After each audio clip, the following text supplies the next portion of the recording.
Our long nightmare is almost over. Please, let me out. I'm Brandon. I'm Steven. And all week we have been talking through the many... Sorry. Start over. Scratch that. All week we have been talking through the myriad player cards in the Dream Eater's box for Arkham Horror, the card game.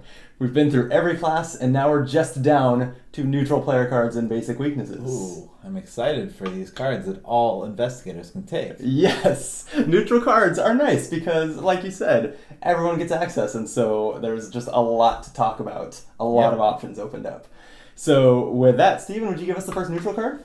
Sure. Huh. Okay. This seems to be a weakness. Yeah. It's self-centered.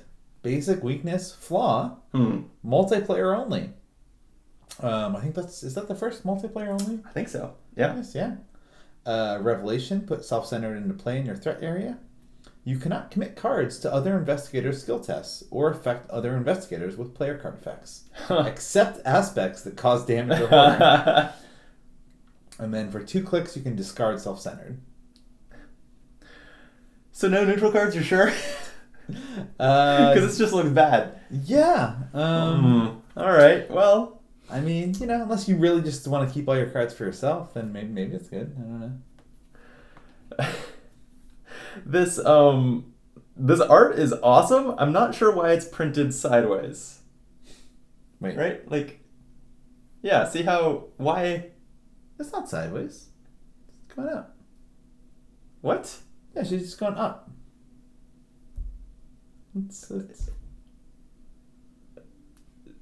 not sideways. Oh, he's giving her a boost. Yeah. Oh, I thought he was laying on the ground and she was trampling on him. No. Oh. Yeah. Okay. That's a fence. We'll cut all that. That was none of that happened. Anyway, self-centered. Interesting. Our first multiplayer only one, which I think is a good threshold to have breached because there's a lot of design space in player interaction, even for weaknesses, that this allows to be used. This one is real broad. Yeah, although I feel like for the most part, it's just a less nasty version of the tower. Because it's easier to get rid of. It's 2 clicks instead of a click and 4 resources. Right. Which for most people is easier. And then, unlike the tower, you can still commit cards to your own tests. So the only thing that's worse about it than the tower is that you also cannot play healing effects. But, true, yeah. A lot of characters don't really have healing effects. So for them, this is just basically strictly better than the tower. Yeah, I guess that's true. But, I mean, the tower is also a really nasty weakness, in my opinion, so doesn't mean this is a super easy one. It's been well established by now that basic weaknesses are not all created equal. Some of them are just worse than others. Sorry, if you get overzealous, you're just gonna draw a lot more encounter cards, and it's gonna be one of the worst ones you can have. Yep. Okay, yeah, it's cool. It's innovative in that it's multiplayer only and has that interaction element. But I guess you're right. It's not really all that bad. And as one of these, just 2 actions to clear, it's pretty. Most of them are kind of not that noteworthy because they just they do something that is bad if it were to apply over a long period of time, but they're easy to clear quick, right? And I guess what's interesting about this too is that it does go into play. So the tower, if you're Patrice, for example, is clogging up your hand for the rest of the game, and other players can't help you with it. But because this goes out into play, it's very public. It doesn't clog up your hand, and people can help you clear it. True. Yeah. Actually, I often forget that when looking at basic weaknesses that other players can. In this case, you're guaranteed to have someone who can help you clear it. True. And they have incentives, yeah. Also true. Yeah, the proper self-centered way to play this card is to say, I'm not clearing it, but you may clear it. Yeah. I love that, actually. Yeah, it actually probably should say only other players may initiate this ability. That would kind of be great. Yeah, if only only other players could talk you out of your self-centeredness. Yeah. Okay. Off the bat, it looks like another one that is bad for the people around you. Yep. The next basic weakness is Kleptomania. It is a null cost asset, multiplayer only. It's a madness and a talent. Revelation, put Kleptomania into play in your play area. So it works mostly like a treachery, except it goes into your play area. As an action, take control of an item, asset, or 2 resources for another investigator at your location, and then shuffle Kleptomania into your deck. At the end of your turn, take 1 horror. That's cool. You take horror until you steal from another player. Yeah. I love it. It actually might not even be bad. Well, I mean, there are specific circumstances where it could be decent. Like, you know, if you really need money and someone else has a lot of money, or if there's like maybe an item that's actually really good for your investigator that you can't legally play. Yeah, the Guardian has a handful of guns. They're like, yeah, just take my gun, I'll play another one. But it's also like inevitable that it's bad basically every turn that it's out. Because like either you take a horror or you shuffle a weakness into your deck. So like it's bad either way. Well, that's true. I mean, yeah, the reward for completing its goal is to shuffle it back into your deck, and it's going to happen again. And as your deck shrinks, it's going to happen again and again and again. Yeah. These there's not a lot of basic ones, but these weaknesses that shuffle back into your deck, real rough for Patrice. Yeah. Right? Mm-hmm. This is going to get drawn many times in a game if she happens to be a kleptomaniac. Yeah, she really does not want this. No. Cool, though. Another great multiplayer-only weakness. I'm really glad that this is a thing. Yep. All right, looks like there's another one. Narcolepsy, Madness, multiplayer only. Sensing a theme here. Revelation, put Narcolepsy into play in your threat area. You cannot take actions, trigger abilities, or play cards. As an action, wake up, discard Narcolepsy. Forced, after you take damage or horror, discard Narcolepsy. Oh, okay. So, you fall asleep. Oh, I see. So at first I was like, why is this bad? But it's because you cannot trigger its own ability. So this one actually, I was mentioning that it's easy to forget that other investigators can trigger the actions on your weaknesses. This one depends on that. Yeah. Right? And it depends on you, A, understanding that, and B, someone doing it. Yeah. Because you draw this and you are basically out of the game until someone either snaps you out of it or you take damage or horror, which might happen in the next Mythos phase. Yeah, so the things that you can do, so you can still play fast events, and you can play anything fast, I guess. No, you can't play cards. Oh, you're right. Can you commit skills? Does that count as playing a card? Good question. I don't think it does. But at the same time, I feel like the spirit of this card is that you can't do anything, you're asleep. So I want to say you cannot commit cards, but good question. I'm not sure. So you might be able to commit cards. But yeah, otherwise, I mean, hopefully you draw this in upkeep and like someone else can go first and wake you up. Or, I guess also...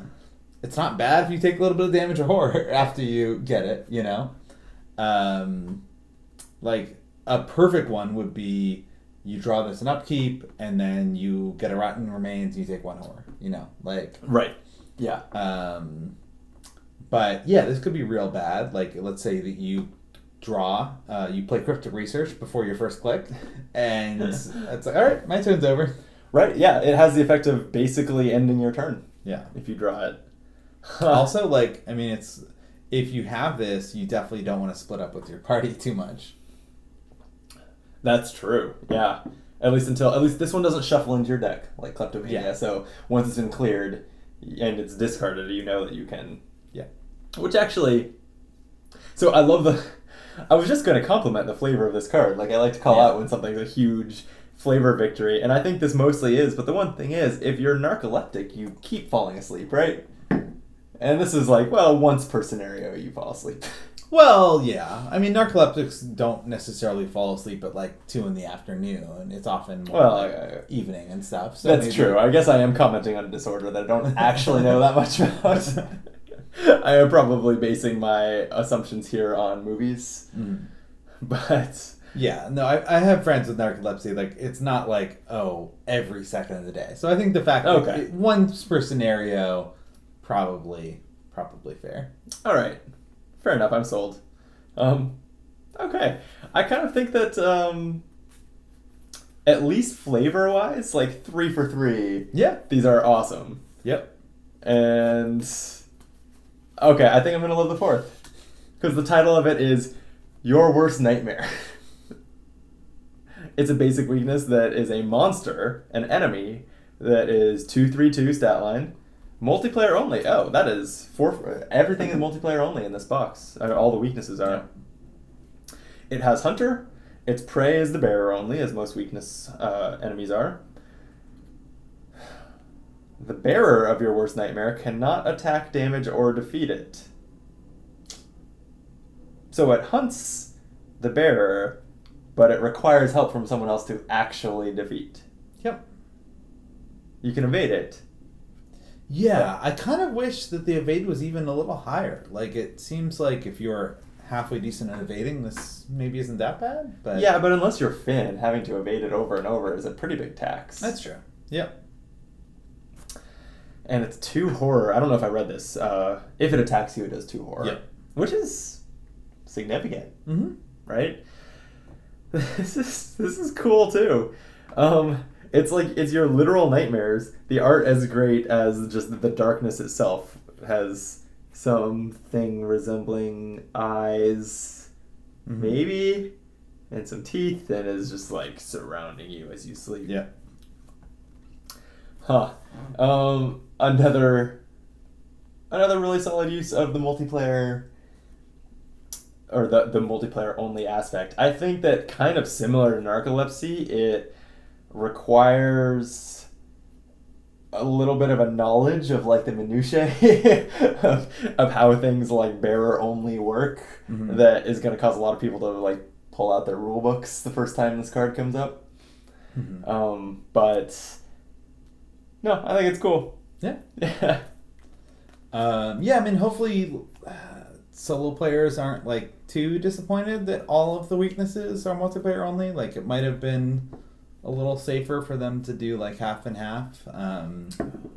Just because I could see if I only played solo being kind of disappointed that all 4 are multiplayer. But I personally not much. I guess, but if there's a place, me neither. When I play solo, I play 2-handed. So even, and obviously when it says multiplayer, 2-handed solo is included in that. So I am not really suffering any loss here. I think that if they were going to put this multiplayer only effect, like phrase on any kind of card, basic weakness is the place to do it, because even if these are like, even if these were in your weakness pool for solo, you might never draw them, right? Like, it's a pretty minimal. At this point, there are probably at least 20 basic weaknesses in the pool. Like, adding more it's diminishing in impact quite a bit. So skipping over solo players and doing multiplayer only, I think basic weaknesses is the place to do it. Well, they've already done it for player cards, basically. I mean, stand together. There's there's a number. That's a good point, actually. I guess this is in kind of implied text on some player cards as it is. So that is a good point. All right. Any final thoughts on the Dream Eaters box from a player card perspective? It is interesting. This is definitely the first one that had no neutrals, right? I think so. I knew there were no neutrals after I sorted the cards. So let's see. So Circle Undone had Ace of Rods. Right. Did it have anything else? I think it was just Ace of Rods. Forgotten Age Backpack was in the deluxe box, right? I think so. And was Thermos? Yeah, maybe. One of those. I don't know. We're gonna eat our words here. Guessing at this, probably one of them was though. And Dunwich definitely Kukri. Well, yeah. Oof. Yeah. I don't know. It was a surprise to me that there were no neutral cards in this box. And in general, I haven't done the math. It feels like a little bit less of this box was devoted to player cards. It might just feel that way because the 2 player cards that there were for each class had bonded cards, or myriad, so there were 3 copies. That obviously they hogged more deck slots. But yeah, it feels like this box adds a little bit less like splash to the card pool than usual.